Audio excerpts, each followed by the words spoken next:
Nalapit na ako mapahiya. Nahihiya na nga rin ako eh.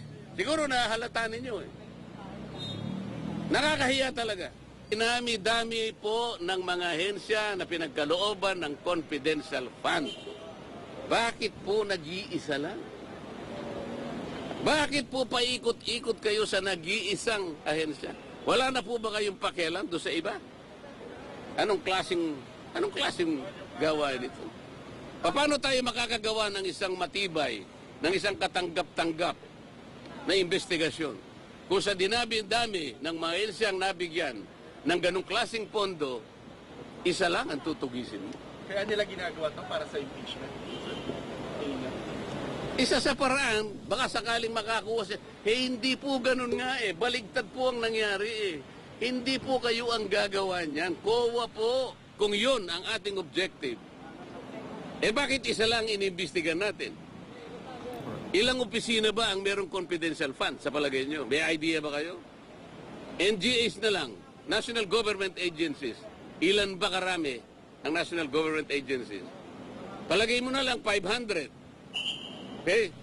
At yung kalahati nun, binigyan ng confidential fund. Di 250 yun. LGUs, sila ng LGUs. Mga mayors and gobernador. Palagay mo lang 1,000. Kalahati nun, 500. O di 750 na yun. What about the GOCCs? Government-owned and controlled corporations. Mga 300 yan. Kalahati na lang. 150. O palagay mo lang 1,000 na lang ang nabigyan na ahensya ng gobyerno. Bakit? Bakit Office of the Vice President lang? Kahit anong komite yun. Kaya sabihin nilang hindi ako member, pwede ako magsalita at mag-participate. Kung pipigilan nila ako, di pa ba nyo naiintindihan kung anong klaseng procedure, kung anong klaseng tuntunin na ang meron kami? Pang-17 taong ko na sa Congress, ngayon ko lang po nakita ang mga pangyayaring ito. Nalulungkot po ako, nagdaramdam ako, nai-stress ako kung bakit nangyari ito. Ito lamang pagdinig na ito, in aid of legislation, kayo po na nasa media, alam kong nalalaman na ninyo, hindi na po in aid of legislation. Kung totoo po, na isinasaalang-alang namin yung paggasta at kailangan po nating busisiin, tama naman po yun. Lahat tayo katungkulan nating maging transparent, maging accountable. Ang tanong, ang House of Representatives po ba ang gaganap sa tungkulin ng Commission on Audit? Pagka ganun, tanggalin na po natin ang COA sapagkat sila na po ang nag-o-audit. Wala po sa tungkulin namin ang mag-audit. Kung sasabihin nila, hindi kami nag-audit. Ang ginagawa namin is investigation in aid of legislation. Okay. Wala pong nagtataka sa atin kung bakit ang pinipilit na isolate lang, ang pinipilit na gisain lang, Office of the Vice President, at saka yung DepEd na kung saan ay naglingkod siya bilang secretary. Paano po yung iba? In aid of legislation po ba ito? O in aid of persecution? Kaya nyo na pong mag-conclude eh. Ang linaw po nito eh. Hindi na po tayo dapat gumamit ng calculator eh. Wala na pong computer na. Hindi nyo pa kayang i-memorize ito. Why are we isolating the Office of the Vice President? Kung confidential fund. Ano po ba yung Commission on Audit? Ito po ay independent constitutional body. Bakit kami po ang gumagawa?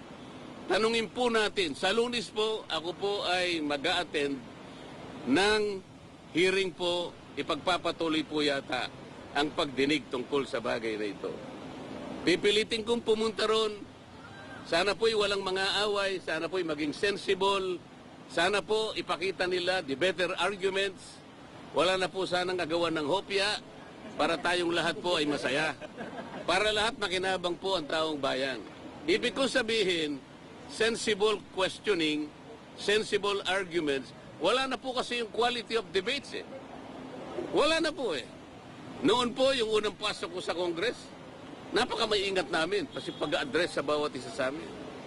The Honorable Gentleman from Bohol, mga ganun kami. The Distinguished Congresswoman from Leyte. Ngayon po hindi. Duduruin ka pa eh. Sabi pa ng isa. Sasamahan pa yung panlalaki ng mata eh. Are you rebuking this committee?